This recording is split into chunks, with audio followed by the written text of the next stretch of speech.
That might be just me, I guess.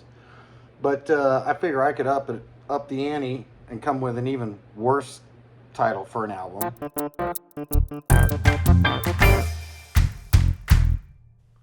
Hey, and welcome to a Thursday Collection Connection, which I'm banging out on the day. You may have picked up on the fact that over the summer, to accommodate for our vacations, my brother, who's the guy I play the game with, Plastic Eric from the Plastic Soundwave Cult, and I have both been recording a week or two ahead to allow for episodes to come out even when we were away on vacation. Well, time has finally caught back up to us.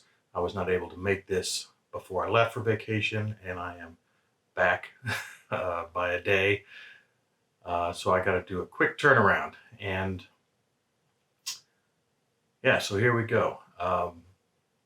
Eric showed in his last video. Did I mention this is a game that's just an excuse to talk about records? That's our catchphrase. So there you go. Anyway, in Eric's last video, he talked about the delightfully titled Blood Comes, Death by a Clothes Hanger.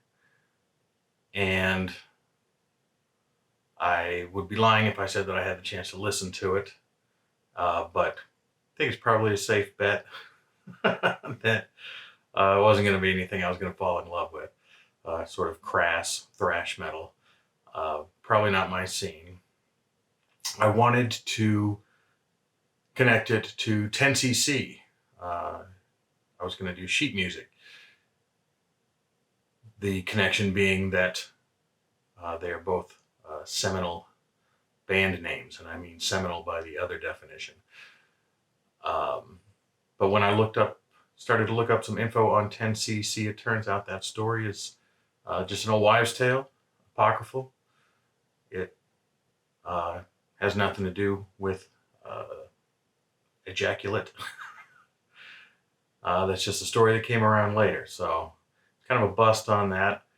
And having to come up with a quick connection, the other thing that caught my eye about the album that Eric showed was that side 1 was called side 2, and side 2 was called side 6 and 7/8, or 6, the word 6, and then 7/8. So I don't know if it's 6 and 7/8 or 6, 7, 8.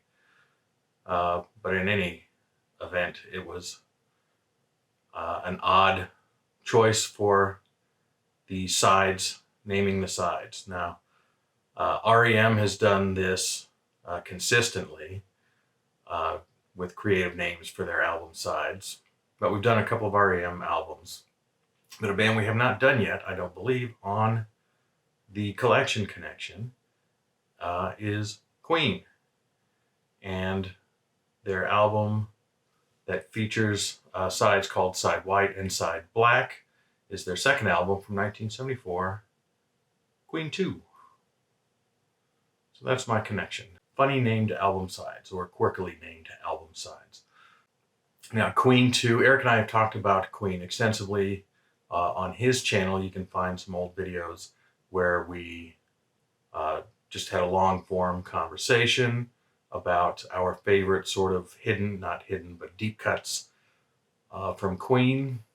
We put together our own greatest hits that didn't feature anything that featured on either the US or the UK greatest hits albums. Those videos are available to watch on Eric's channel, again, the Plastic Soundwave Cult. But my only choice from Queen 2 was The Loser in the End, which was a Roger Taylor contribution, the drummer. Because Queen 2, I think Eric has said it's his favorite Queen album, but it is probably my least favorite Queen album from the classic, if you want to call from the beginning to, say, the Game, their classic era. Then it's my least favorite of that era. The only reason I own it is because I bought some box sets a few years back when they reissued their catalog, sort of 5 albums at a time in 5 album boxes. And I bought the first 2 of them, and so now I own Queen 2, even though it's not one that I really go and listen to. I had a chance to listen to like the side one or side white, I forget which side is which, um, in trying to make this connection.